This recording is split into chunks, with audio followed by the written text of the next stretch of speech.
We are in still the Hitchhiker's Guide to the Galaxy. We are entering into Chapter 16. Arthur awoke to the sound of argument and went to the bridge. Ford was waving his arms about. "You're crazy, Zaphod," he was saying. "Magrathea is a myth, a fairy story. It's what parents tell their kids about at night if they want them to grow up to become economists. And that's what we are currently in orbit about," insisted Zaphod. "Look, I can't help what you may personally be in orbit around," said Ford, "but this ship—" "Computer!" shouted Zaphod. "Oh no." "Hi there, this is Eddie, your shipboard computer, and I'm feeling just great, guys, and I know I'm going to get a bundle of kicks out of any program you care to run through me." Arthur looked inquiringly at Trillian. She motioned him to come on in, but keep silent. "Computer," said Zaphod, "tell us what our present trajectory is." "A real pleasure, feller," it blurbed. "We are currently in orbit at an altitude of 300 miles around the legendary planet of Magrathea." "Proving nothing," said Ford. "I wouldn't trust that computer to speak my weight." "I can do that for you, sure," enthused the computer, punching out more ticker tape. "I can even work out your personality problems to 10 decimal places if it'll help." Trillian interrupted. "Zaphod," she said, "any minute now we will be swinging around to the daylight side of the planet," adding, "whatever it turns out to be." "Hey, what do you mean by that? The planet's where I predicted it would be, isn't it?"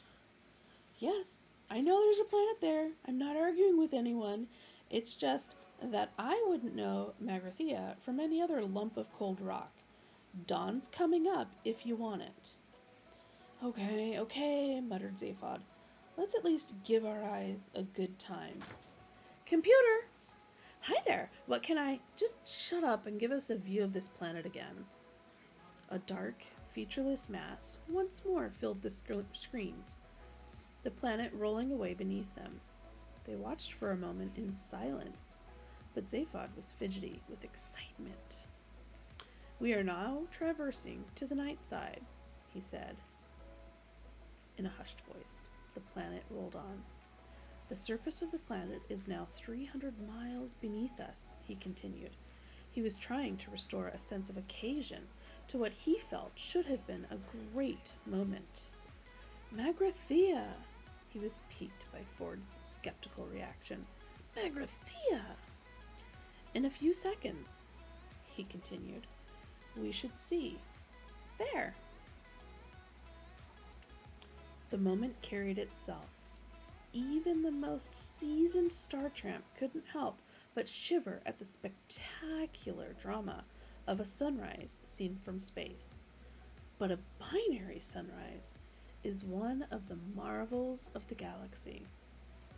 Out of the utter blackness stabbed a sudden point of blinding light. It crept up by slight degrees and spread sideways into a thin crescent blade, and within seconds 2 suns were visible. Furnaces of light, searing the black edge of the horizon with white fire. Fierce shafts of color streaked through the thin atmosphere beneath them. "The fires of dawn," breathed Zaphod.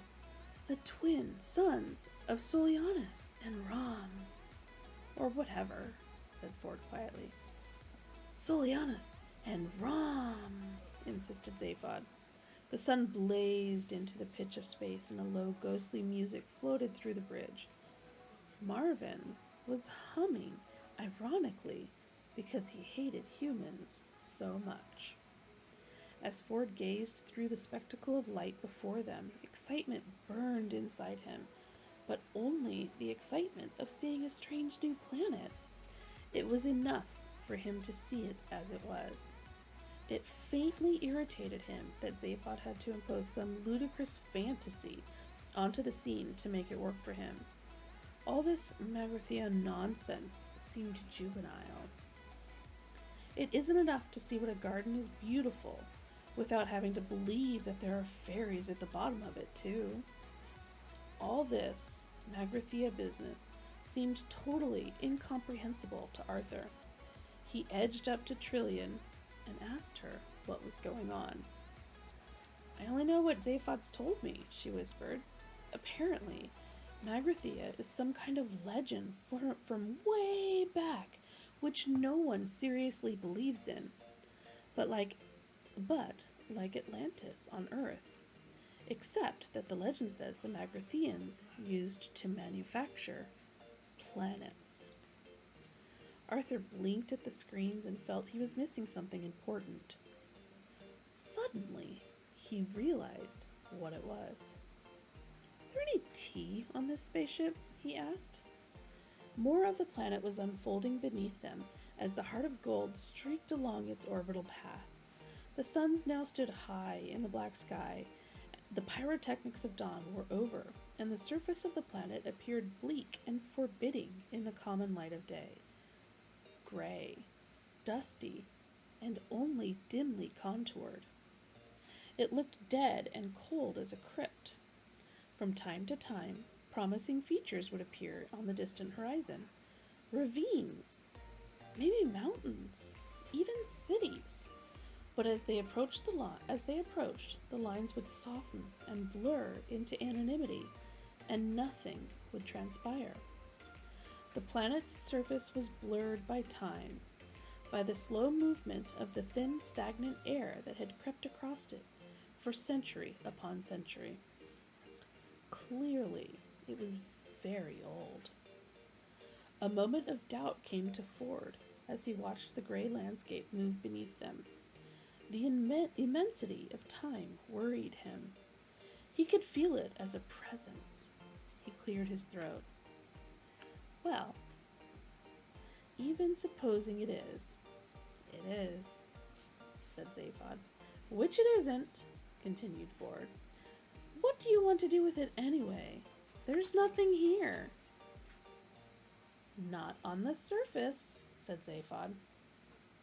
"All right, just supposing there's something. I take it you're not here for the sheer industrial archaeology of it all. What are you after?" One of Zaphod's heads looked away. The other one looked round to see what the first was looking at. But it wasn't looking at anything very much. "Well," said Zaphod airily, "it's partly the curiosity, partly a sense of adventure, but mostly, I think it's the fame and glory." Ford glanced at him sharply. He got a very strong impression that Zaphod hadn't the faintest idea why he was there at all. "You know, I don't like the look of that planet after all," said Trillian, shivering. "Ah, take no notice," said Zaphod. "With half the wealth of the former galactic empire stored on it somewhere, it can afford to look frumpy." "Baloney," thought Ford. "Even supposing this was the home of some ancient civilization now gone to dust, even supposing a number of exceedingly unlikely things, there was no way that vast treasures of wealth were going to be stored there in any form that would still have meaning now." He shrugged. "I think it's just a dead planet," said Arthur. "The suspense is killing me," said Arthur testily. Stress and nervous tension are now serious social problems in all parts of the galaxy, and it is in order that this situation should not be in any way exacerbated that the following facts will now be revealed in advance. The planet in question is, in fact, the legendary Magrathea. The deadly missile attack shortly to be launched by an ancient automatic defense system will result merely in the breakage of 3 coffee cups and a mouse cage.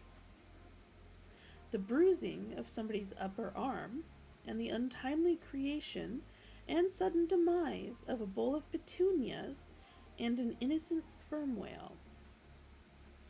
In order that some sense of mystery should still be preserved, no revelation will yet be made concerning whose upper arm sustains the bruise.